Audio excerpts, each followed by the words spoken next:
So, I competed not so long ago in an arm wrestling competition, and I loved it. It was great, and my only real complaint is that there just wasn't enough people for me to compete with at my level. Frankly, that's the only thing I could really complain about that entire event. I'm not going to complain about the drive. I'm not going to complain about the lack of free parking. I'm not going to complain about any of that, because it was so enjoyable that you almost forget about all the problems when you're making your way to said event. Now, I didn't perform as well as I wanted to.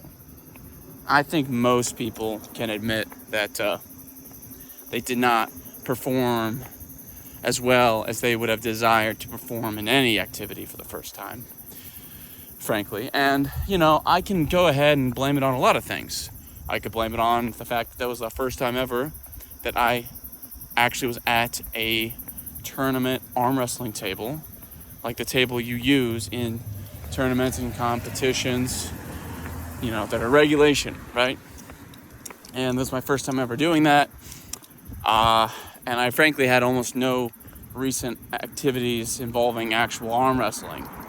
Even bar level arm wrestling, where people arm wrestle with just their arms and not really their bodies. I just didn't have any of that experience. All I had was some of the short-term activities and exercises that I had learned about on the internet, and I simply applied it to my routine, and I made it the focus and the highlight of my routine. And for all intents and purposes, I was doing my below the elbow training virtually every day. Unless there was ever a particular day where I felt too sore, or I felt like I had gone too hard, or I felt like I was just exerting myself too much, I would do it every single day. And, it worked. I would say I did my dedicated training for 6 months. Now, 6 months is pretty standard for introducing any program before you can see any tangible, traceable, measurable results. And the goal I was looking for was really just ballooning up my overall forearms. And I'm not even referring to the primary muscles. I'm referring to all the small technical support muscle groups that are also within the forearm below the elbow. And that's because I felt like that I wasn't truly maximizing my forearms, and I wasn't, as strong as they could be. And of course, I felt general weakness in my wrist, my fingers, that sort of stuff. And I figured that those would be weak points if I was to compete with some serious arm wrestlers. And I was correct, right? My point is that I didn't get the greatest setup, and I didn't get the greatest prep time. And I couldn't find an arm wrestling club anywhere near me to start training at, and to start, working with other guys. I was basically doing it all by myself. But I really wasn't afraid to go there, and I also was not afraid to lose. The main reason I was not afraid to lose wasn't because I'm this brave person, or I'm not a coward. That's not really what it is, because I just weighed the risks, and I realized that I wasn't really scared, or I had no reason to be scared of losing. I knew I was not going to break an arm because I was going to be safe and smart, and I was just going to do, what was a technically proficient and safe technique that was not going to put my arm in such a position where it would break. And I had the same thought process with my wrist. And, I was correct. I didn't break anything. Frankly, that competition, I was not that sore afterwards. Now, that's because I had a very small pool of people, ultimately, to arm wrestle with. But at the end of the day, I wasn't afraid of hurting myself. And another thing I wasn't afraid of was losing. I was not scared of, losing at all. Because here's the thing. My entire life, I've always performed not where I've wanted to. And I've always, fallen short. And I've kind of gotten used to losing. Now, this is obviously not a great, thought process mentality to have, because you should have that mentality of, I'm going to go get it, I'm going to go win. And that was my mentality, and it still is, And frankly, after this competition, I see myself doing arm wrestling for virtually the rest of my life. I love it so much. Okay, Leia, you need to stop. She's tangling me, my dog. Silly girl. Leia, come on. Come on, girl. But my point is that even though I did not perform as well as I wanted to, and even though, there's clearly a lot of learning curves for me, I feel so motivated, and not even motivated. It's like, you ever hear the phrase or the saying that the person who walks the farthest is not the one who wants to walk the farthest, it's the one who enjoys walking for the sake of walking? That's the exact same mentality that I feel like I have when it comes to the sport of arm wrestling, And it's not an inherently hard thing to do. It's as hard as you make it. It's as hard as you make it to be, okay? A good example of that is, if you take any real person with a champion's mentality, they're going to make their sport more difficult, because they're going to train harder, they're going to train smarter, and they're going to go and push themselves way harder than the average goer, right? Because it's not just a hobby to them, it's something that's serious. And it's the same thought process to me. I know that I'm going to, out-train everyone. And I'm going to do it smart. I'm not going to overexert myself. I'm not going to injure myself. I'm not going to make myself prone to injury. I'm going to be on top of my diet. I'm going to do everything that at this point has worked for me. And when it doesn't work, which I'm sure it'll happen to me, I'll just adjust. I'll go ahead and I'll change my approach. I'll change my strategy. And, I'll still have that student mentality. Sorry, I think the mosquitoes are biting my legs. I'll still have that student mentality of I'm not done learning, okay? And, look, obviously arm wrestling is the kind of sport it takes a while to get into. Obviously, what I need to focus on right now is cartilage, connective tissues, and tendon, okay? Basically all the non-muscle material that's also not fat or bones or organs, right? So the stuff that connects your muscles to the bones and helps them, stay attached. Because clearly that takes longer. Now, I was thinking about how to grow my hands. I'm of course referring to their total mass, not the length, because you can't really increase length in any meaningful amount. Though I'm sure Wolff's Law has some absolute application to thickening parts of your body, but my goal essentially is what a lot of people make mistakes in most sports. Number one is that they think they're a natural. I don't think I'm a natural in anything.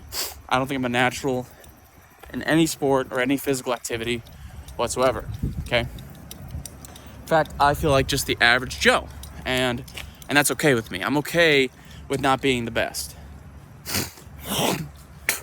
But what I am is someone who understands that the hard worker can beat the most talented and gifted persons. Okay, the person who is willing to go ahead and just do 1,000 repetitions with proper form for just thousands and thousands of hours is going to win. Okay, so my goal essentially is to optimize my recovery. My recovery routine is going to basically be based upon fasting, so intermittent fasting essentially, or even short-term fasting, like 2 days to 3 days, maybe longer. It's also, of course, a budget strategy as well, because I need to look after my budget and make sure that I'm, I have enough money for my necessities. Another mistake I am convinced that not just arm wrestlers, but the entire sports community is making, frankly, is around diet, okay? Everyone thinks that carbohydrates are not only necessary but are essential for performance. However, if that were the case, then our ancient ancestors, who did not have any meaningful amounts of access to carbohydrates in any large quantities whatsoever, they were only able to eat meat and the assorted fat with said meat that they were able to hunt, right? And I mean, this is not really disputable. It's not really open for interpretation. Some people like to say that the proteins, you can't separate them from plants, but the truth is that the amount of plant protein you'd have to consume in order to get to the levels that our ancient remains got to would be an astronomical amount. And frankly, the amount of energy it takes to process plants, not to mention the knowledge that it takes to process plants, is exorbitantly high. So our ancestors were absolutely advantageous, I would argue even becoming obligate carnivores, right? Now, were our species always carnivores? Maybe not. Maybe at some point we ate plants, but as far as I know, today, human beings fit the category of carnivore. All right, we absolutely do. And I think that a human being who adapts to a species-specific appropriate diet, specifically a carnivore diet, is going to have inherent advantages over their opponents in virtually every type of sport, especially the longer they've been a carnivore. So right now, my real difficulty hill to get over is diet, because the truth is like I'm addicted as hell to sweets and to carbs. And listen, no, my body is not screaming out for carbohydrates because they need it or it needs it. It's because it's no different than a drug. The dopaminic surge in my brain when I consume meaningful amounts of carbohydrates and sweet, sugary treats is the same response you would get from taking in drugs, to be completely frank. So, and the fact of the matter is that urge to consume carbohydrates is always gone when I drink water, or when I take in a little bit of salt, or when I eat myself a steak, or I eat a dozen eggs. And by the way, a steak and a dozen eggs is always going to be cheaper, frankly, than a traditional standard American meal. I mean, if you go to any fast food restaurant or any district restaurant at all, every single time the meals that they present to you, 2/3 of it are carbohydrates. All right? And I mean, frankly, just look at the American populace and you see how morbidly obese and unhealthy and out of shape we all are. And you look at what they're eating. And you realize the statement, "we are what we eat," is not just a philosophical statement. It's not just a mental ascension. It's a physical fact. Okay, your body is literally built up of what you eat. So, one of my hurdles is definitely going to be to completely cut out the carbs and be completely and utterly only eating carnivore appropriate meals. Now, eggs, I think, are okay. Cheese, I think, is okay in small quantities, depending on the person, perhaps, but primarily is meat. That's my goal. That's what I want to eat. And if I can just master these simple concepts, I think I can go far in the arm wrestling world. I really do. And the only real problem that I'll run into, frankly, is just I'm not the smartest guy in the world. Like, learning the actual art of arm wrestling, the techniques of arm wrestling, that's going to be something that's difficult. And I'm sure it'll come with time, but nonetheless, it'll be tough. But I'm willing to gruel and grime and climb because I love this. It's the same old question of who travels farther, the one who wants to walk the farthest or the one who loves walking. And I'm sure at some point I'll have to kind of adapt the mentality of the one who wants to be the best you know, I'll have to adapt that mentality, you know, after a few years, after I've basically gotten the principal baselines down and I've built up my cartilage and connective tissues, which I think I'll build them up very quickly.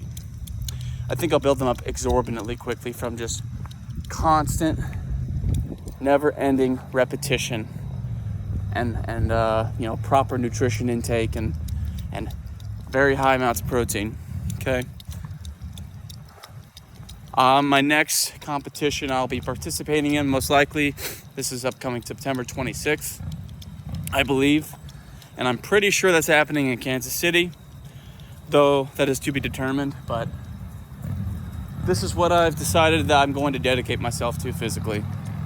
You know, I think it makes the most sense. I think I enjoy it the most.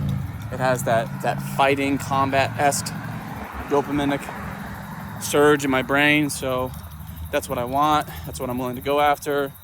I'm willing to fight for it, and yeah, that's it. These are my thoughts. I appreciate every single person who's willing to sit through these videos of mine and just listen to me talk, because, I mean, it's nice to have someone to talk to, frankly. It's nice to have someone to confide in. But that is the end of the video. Thank you.